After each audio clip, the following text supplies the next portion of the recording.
taking fat from the abdomen, from the thigh, from the buttock, that's where it is. So today, oncoplastic surgery is actually a standard of care, and your patients must start demanding it. That's when they will get a better outcome.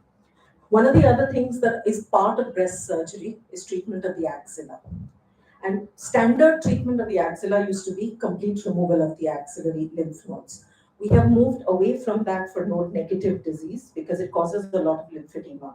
Once lymphedema starts, it's extremely difficult for us to treat, and then your patient is constantly troubled by it. And you may have great outcomes in terms of survival, but if a woman has to live with an edematous arm, which she is unable to use and is non functional, we've done very little for her survival wise. So we've moved towards what is known as sentinel node biopsy. It is now standard of care for all early breast cancers which are node negative. We are even trying to do it now in women who post chemotherapy have complete response to disease. So sentinel node biopsy can be done with guided techniques of dyes, including blue dye and ICG, as well as with radiocolloid dyes. So like I said to you, other aspects of quality of life, yoga is part of it. Please talk to your patients about it. Even if your patients are undergoing routine surgeries for Gynec procedures, talk to them about a little bit of pranayama and breathing. It makes a lot of difference to the kind of fatigue that they have. So just to touch on what's new with other things that you will hear of your patients having treatments, many of your patients will talk about being asked to do an oncotype DX. This is a test that we try and see how many patients actually require to take chemotherapy. So if we're trying to avoid chemotherapy in a patient, we use genomic molecular profiling with oncotype DX. Immunotherapy in breast cancer is coming up in a big way. It's coming up in cancer in a big way, but even in breast cancer. And we do different targeted therapies based on the 3 receptors. Sequencing of therapies, you will hear of some patients having had surgery upfront. Some patients, even though they're early cancers, we're giving them some chemotherapy first. All of this is based on subtypes and age. With radiation, we're doing shorter techniques. We're doing hypofractionated techniques where now we don't need to give a patient radiation for 3 weeks. Some patients with early breast cancer can have 1 week of radiation only. It's better return to life in terms of faster return to work. It's less cumbersome, it's less visits to the hospital. It makes them very happy. And we use techniques like image guided or intensity modulated techniques with radiation machines to be able to reduce the side effects to the heart, to the lungs. With hormone therapy, we've changed the duration. What used to be standard 5 years, now tamoxifen is given for 10 years, and hormone therapy for postmenopausals is at least given for 7 years, especially if they are more positive. So breast cancer, like I told you, will change every 6 months. You hear new treatments, you hear what used to be 5 years is now 10 years, you hear of newer treatments being added. We have a lot of ovarian suppression now for young women with high-risk cancers. So it's an ever-evolving technique for the very fact that we have improved survival in our women. So now what we are moving towards is improving their quality of life to make them better, happier survivors. Thank you.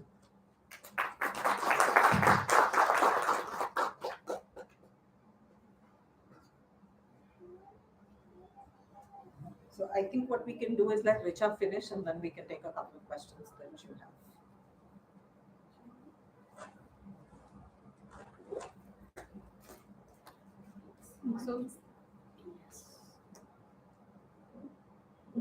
So thank you, Dr. Nair, for this beautiful presentation. And I think everyone would agree to me that it was really very informative, especially for us in our regular practice. Now I call upon Dr. Richa Bansal, and before that, I just introduce her.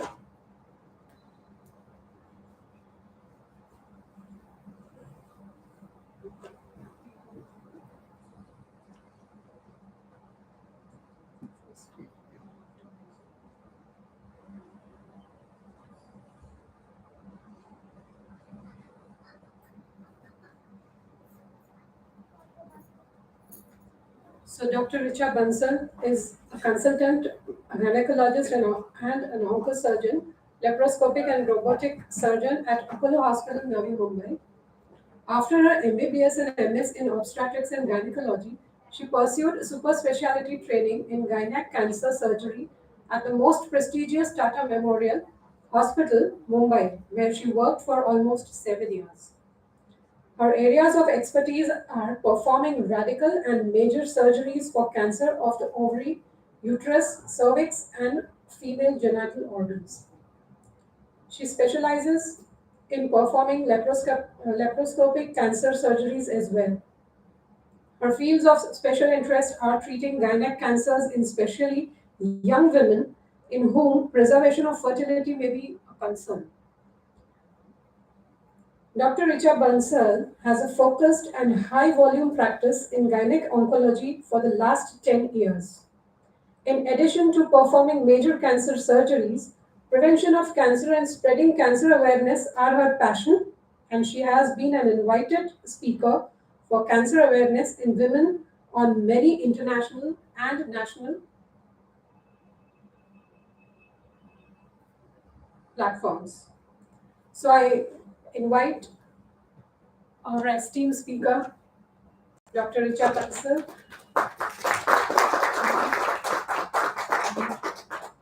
and I call upon Dr. Meena Shrikant to felicitate Dr. Richa.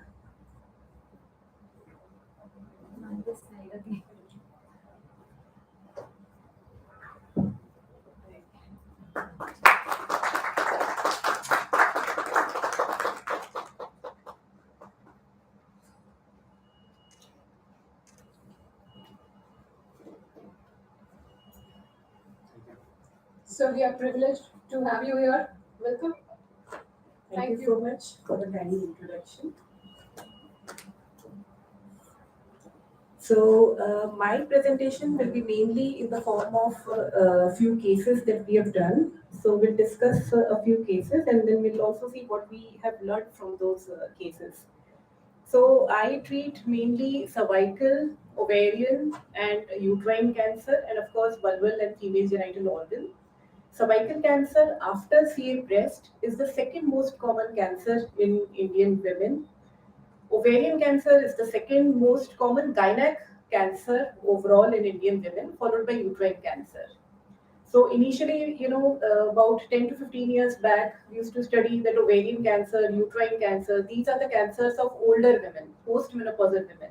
But I think over last few years, this is a very obvious change that we have noticed that both ovarian cancer and uterine cancers are now being diagnosed at relatively younger age. And the reasons are same as Dr. Madam also mentioned, increasing incidence of obesity, women are delaying their marriage, having first child after probably 35 years of age, reduced durations of breastfeeding, having lesser number of children overall, and so on. So, about risk factors, common presentations, if at all there are any questions, I will take those. So, let us now come to a few of the cases that I wanted to discuss with you all. So, my first patient is a 38-year-old female. She had a history of treatment taken for primary infertility and also a laparoscopic ovarian cystectomy about 4 years back for endometriosis. And this time she had presented with complaints of constipation, lower abdominal pain for 3 months. So, after an initial ultrasound, which suggested a complex ovarian cyst, a CT scan was done, which showed a right ovarian solid cystic mass about 15 by 15 centimeter in size, with mild ascites, and rest of the abdomen and thorax were normal. CA125 was slightly high, and it was up in the range of 270. So this was the. I'll help you. Okay, ma'am. Thank you. So this was the intraoperative findings. There was a huge mass which was seen in the pelvis, quite impacted in the pouch of Douglas. So obviously the first step after we had inspected and palpated all other structures in the abdomen and found everything else to be normal, we excised this pelvic mass and it was sent for frozen section examination. Frozen section revealed that it's an adenocarcinoma, and after that, once we had the diagnosis of cancer, we proceeded with proper full surgical staging of ovarian cancer. So surgery for ovarian cancer is not restricted to just removal of uterus and ovaries. It needs complete lymph node dissection, complete retroperitoneal lymph node dissection up to the left renal vein, as you all can see in the picture there, total omentectomy, and so on. So only once we have removed all these structures where ovarian cancer has the potential to spread and send all this for histopathological examination, only then we can say that it was, only then probably we can know the accurate stage of the cancer. If the surgeon has omitted the complete staging and if the surgery has been restricted only to hysterectomy and salpingo-oophorectomy, there are two disadvantages. One, if there is any microscopic spread to omentum, any of the peritoneal areas or lymph nodes, of course, that disease we will miss and it will remain inside. And of course, the prognosis will be impaired. And other thing is also we will not have the accurate stage to guide our adjunct or subsequent treatment, which is chemotherapy. So the take home for this is that every case of CA ovary or whenever we are operating on a suspicious adnexal mass, we always prefer a open surgery so that there is no spillage during surgery. Frozen section should be always available at hand.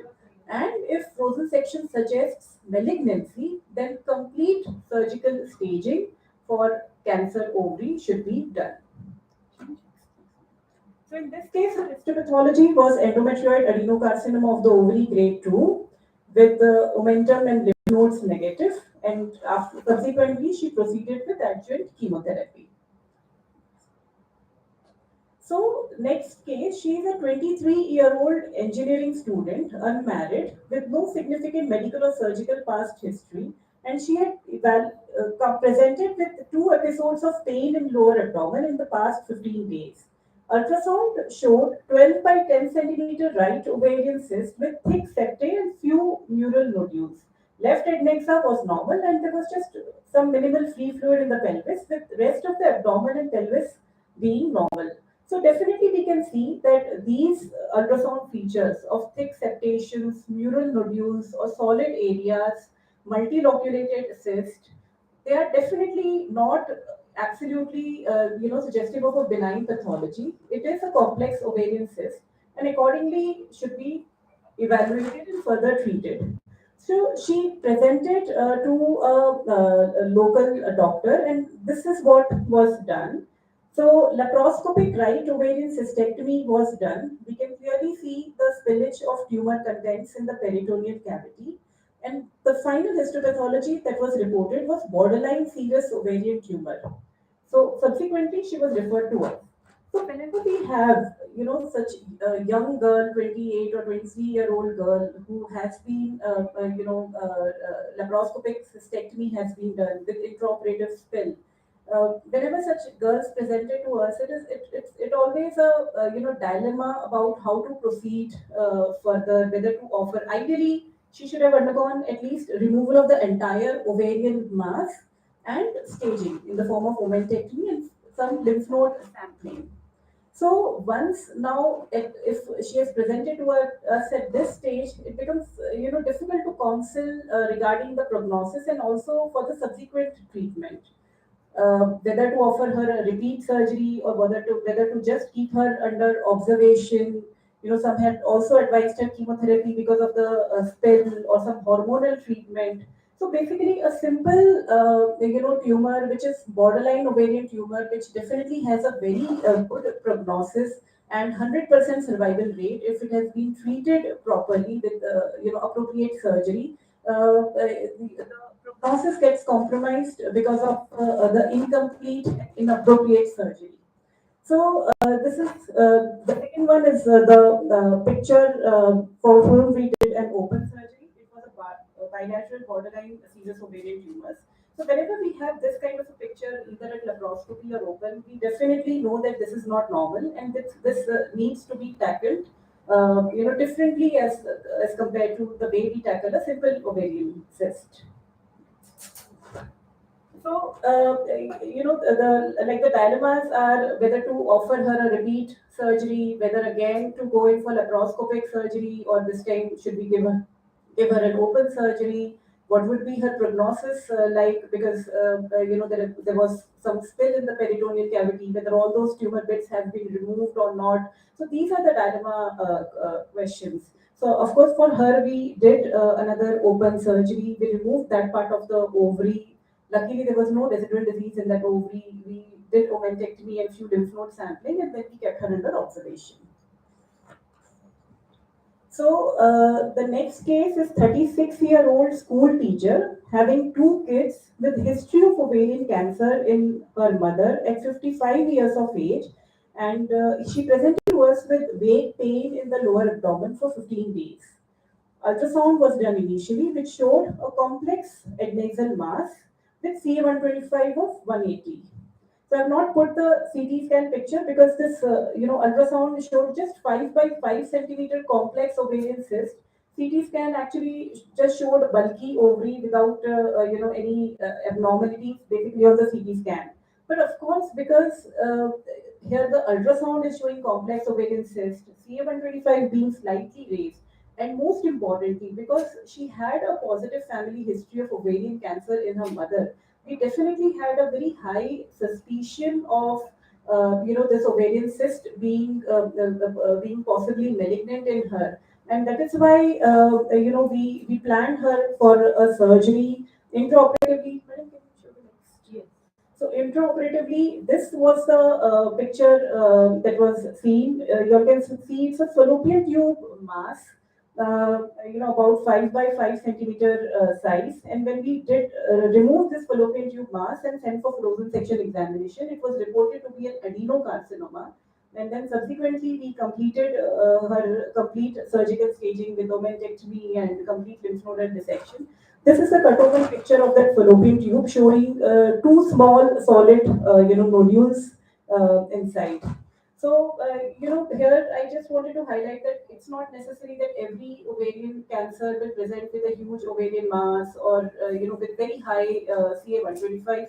We have to take into account all the clues from her clinical history and the investigations, and so that we do not miss anything.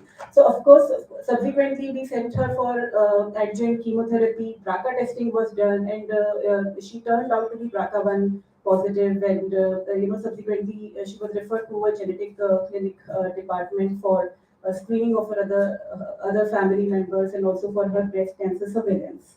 So this is what we want to highlight, that hereditary breast and ovarian cancer syndrome, it occurs in almost 10 to 15% of all ovarian cancer patients that we diagnose. And that is why eliciting a detailed family history in any lady who can, potentially be having a gynec malignancy, especially ovarian and also uterine, is extremely important. So these are a few intraoperative pictures of how advanced ovarian cancer looks like. The first picture is that of omentum with multiple deposits, then bulky lymph nodes, and the retroperitoneal area after we have resected the lymph nodes. The lower row shows the diaphragm deposits. It is the subdiaphragmatic peritoneum which is studded with the deposits. And so here, what I want to highlight is that again, the surgery for ovarian cancer is, it cannot be restricted to just removal of uterus and ovaries. If it is early stage ovarian cancer, means apparently when the disease is limited to the ovary and patient only has an ovarian mass on imaging. Of course, after, if the frozen section is confirming it to be malignant, we have to do complete surgical staging for early stage. We have seen that almost 30% of the patients, the stage will be upstaged, either due to histopathology reports showing some microscopic deposits in the omentum or in the lymph nodes. And from stage 1, they get upstaged to stage 3, which otherwise can be missed if complete surgical staging has not been done.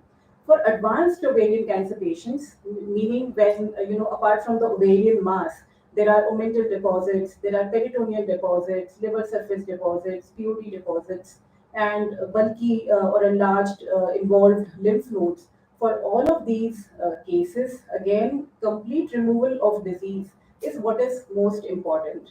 the most important prognostic factor in advanced ovarian cancer is how much, apart from the disease biology, apart from whether it is grade 1 or grade 3 malignancy, and what is modifiable, or what difference can a surgeon make to the prognosis, is how much is the residual disease that is remaining behind after I have completed my surgery.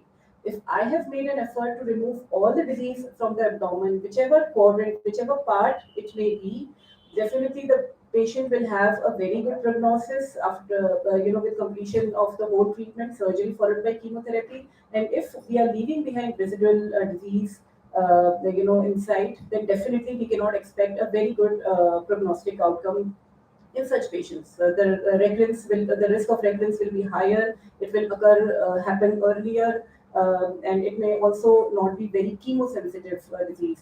I mean, basically, it would be a difficult situation to treat from there on. So this is what is to be highlighted, that for every ovarian cancer case, for advanced ovarian cancer, every effort has to be made so as to remove all the disease from the abdomen.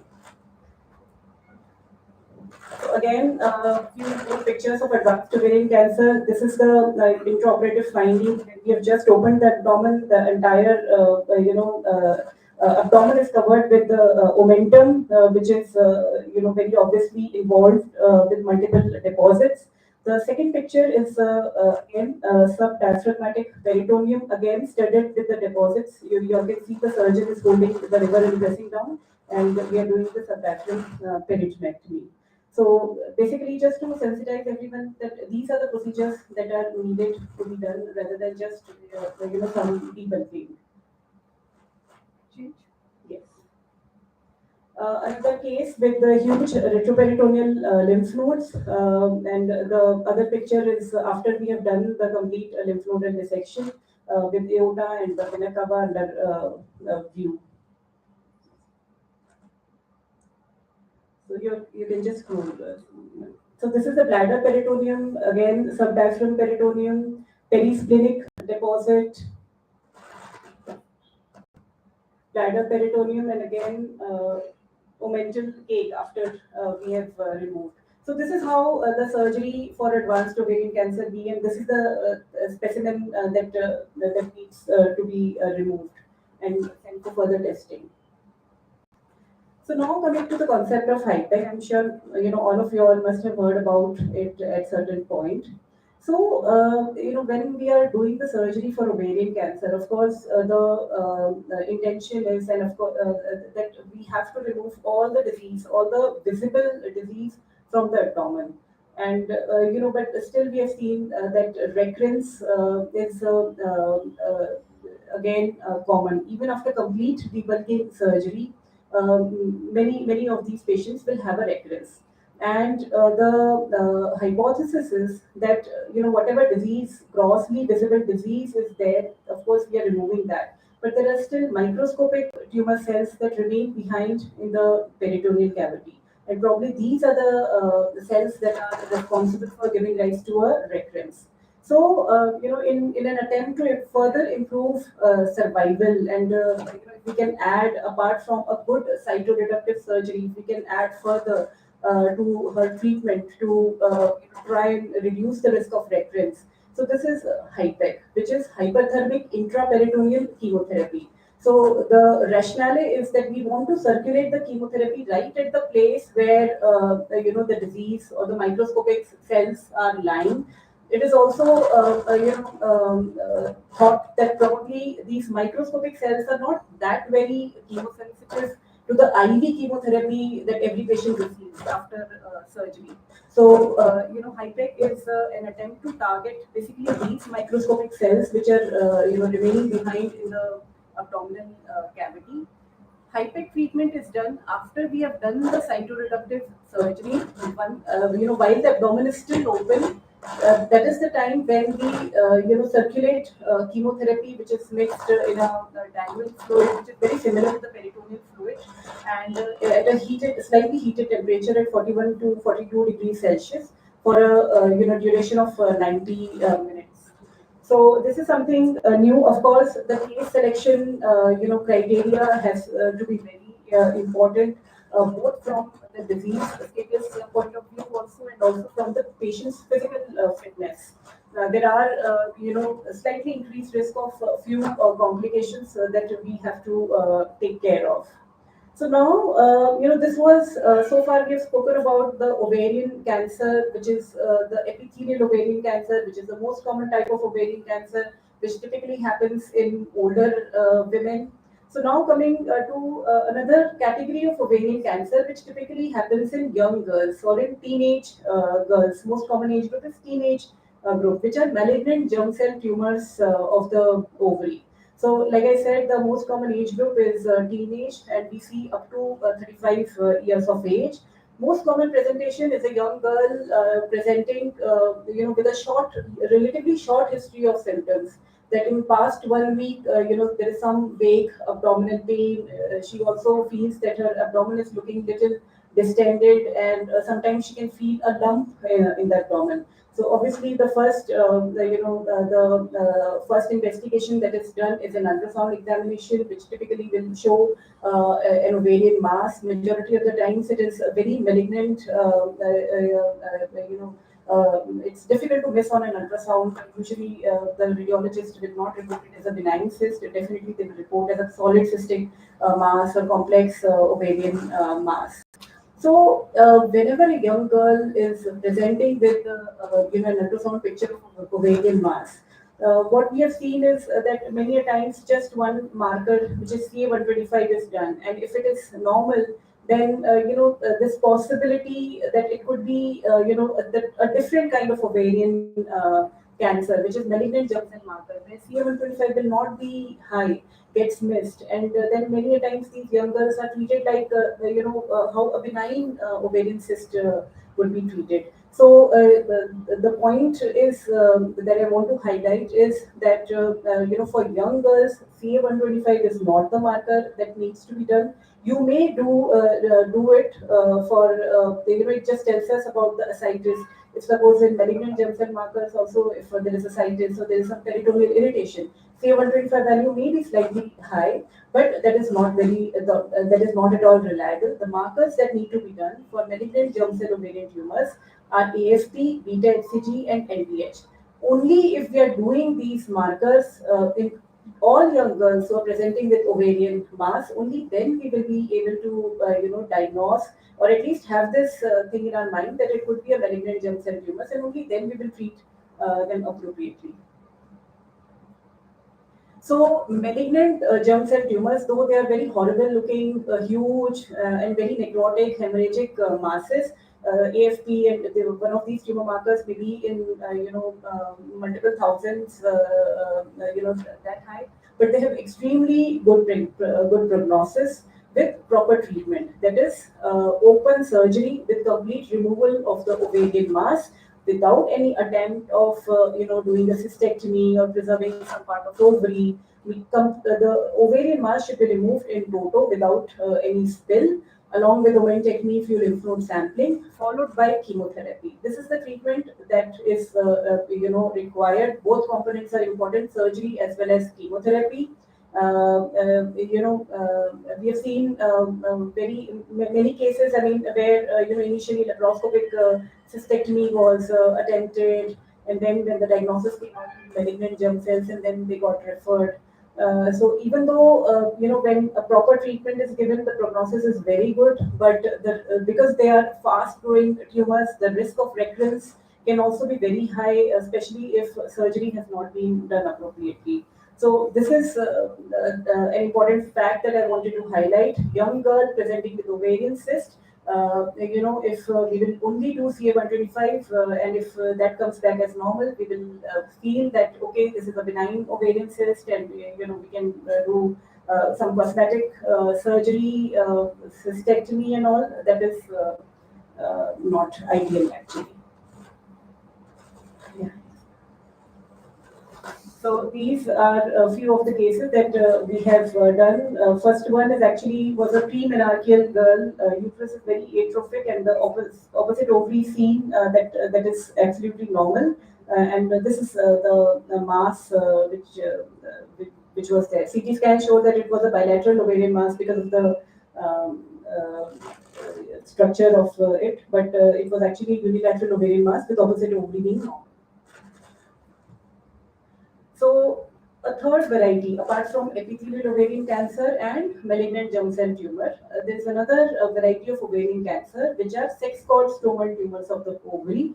These are again relatively rare, and they also usually occur in relatively younger women, or we can say reproductive age women.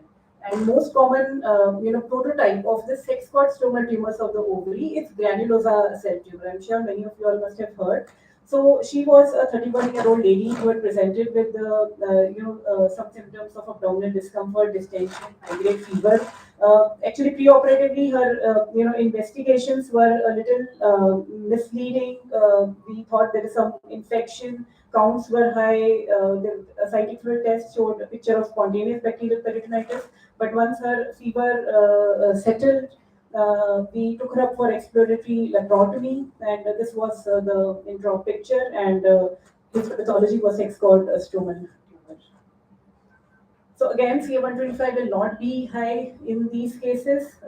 If you all have heard, inhibin is the marker, inhibin B is the marker, which is usually raised. But many a times, just based on history and imaging findings, sex-cord stromal tumor may not be suspected. So many a times, inhibin levels, and we are not routinely recommending it that in every case we should do it. Many a times it is a post-surgery diagnosis. Yeah, next. So these are, all of you all will agree, few mimickers of adnexal mass. Many, it's not surprising at all if we are, doing the surgery for ovarian mass, and if it turns out to be a fibroid. So this, of course, possibility we always have to keep in mind. So apart from ovary, I thought I'll show you a few interesting cases of CA vulva. That is again an area which is of my interest. So again, vulval cancer cases. The typical or very commonly we have seen that diagnosis is sometimes quite delayed in these women. The most common presentation is pruritus, and there may be some discharge. They may say that they feel that the perineum is wet all the time. So many a times the diagnosis is delayed because biopsy is not done, and they are just prescribed some medicines to reduce their pruritus and all. So what I feel is that examination of the vulva is always very important, should never be missed. And if there is any suspicious lesion, then we can always take a small biopsy. Can be taken in OPD itself under small local anesthesia, and that will clear the diagnosis for us whether or not it is malignancy. So here again, the treatment is radical vulvectomy with the bilateral groin node dissection. Vulval cancer is, if detected in early stage, is again one of the most curable gynecological cancers. The prognosis is very good if a proper excision with wide margins, deep margins has been done, and and if groin lymph node dissection has been done and lymph nodes have been proven to be negative, then definitely these women have very extremely good prognosis. So extremely worthwhile doing this radical surgery. Another, spectrum of vulval diseases is the Pagets disease of the vulva. It is basically, it's a pre-malignant stage. It is not an invasive malignancy. Basically, there is no risk of spread to other organs like lymph nodes, but locally over the vulva, it can show spread. Like in this case, it was also involving the perianal area, and that is why it required a wider excision than